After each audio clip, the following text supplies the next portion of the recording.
flames. Fire broke out early this morning on the Sheshesi First Nation. Social media video shows the building fully engulfed by the time firefighters arrived. Fire comes just days after a by-election to elect a new chief. Members of the James Cree First Nation reflected on the horrors that unfolded exactly a year ago. It was September 4th, 2022, when Miles Sanderson went on a stabbing spree that left 11 people dead and another 18 injured. The worst stabbing spree in Canadian history.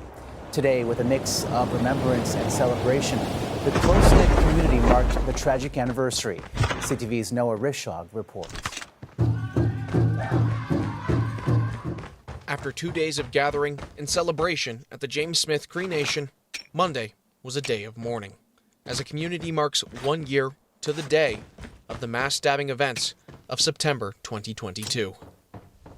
Today is going to be a different day. I know a lot of our people are sad because it was 1 year ago that happened. But the way I look at it, it's a celebration of life, love, and also respect. The ceremonies, attended by the Federal Minister of Indigenous Services, who claims what happened was no accident. This happened as a byproduct of generations of families being similarly inflicted with loss and grief and trauma as a result of a colonial approach. The processions took place in the James Smith Cree Nation on Monday, where the nation was closed off to outsiders as well as the media to allow people to grieve privately.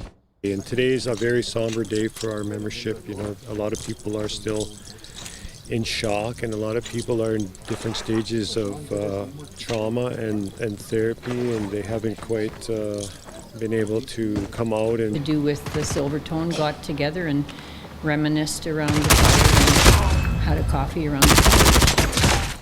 A year later, both communities are still healing, but the victims are clear as their story.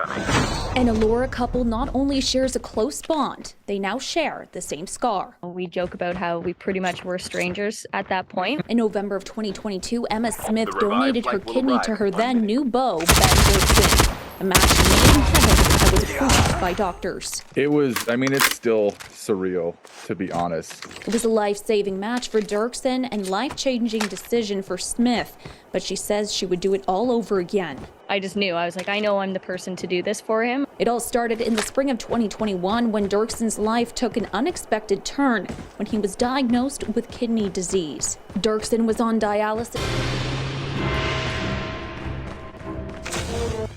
Tonight, day one of two high-profile court cases. Trials begin for the leaders of the Freedom Convoy and a man accused of killing a Muslim family.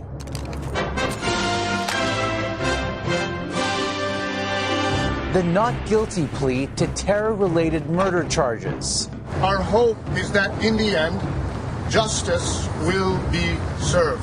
And the push to hold protest organizers accountable. It was devastating for people socially. We faced should be a marker for the entire country. Salman Afzal, his wife Mediha Salman, their 15-year-old daughter Rina, and 74-year-old grandmother Talat Afzal were all killed.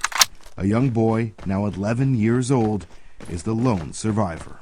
Islamophobia is real. Statistics Canada's most recent data shows that there were 3,360 hate crimes reported in 2021, a 27% increase from a year earlier. It is first and foremost a moment of serious soul searching for us all. What has happened to Canada? Following the deadly incident, the National Council of Canadian Muslims released a list of recommendations to fight anti-Muslim hate across the country. The association believes each level of government have yet to fulfill their commitments. As for this trial, concerns are mounting that it will re-traumatize a community still fearful for their safety. Our hope is that in the end, justice will be served. When speaking to the media, the National Council of Canadian Muslims have declined to name the accused, saying they want this trial to remain victim-centric so the public doesn't lose sight of the 4 family members who lost their lives. Adrian Gover, CTV News. Toronto.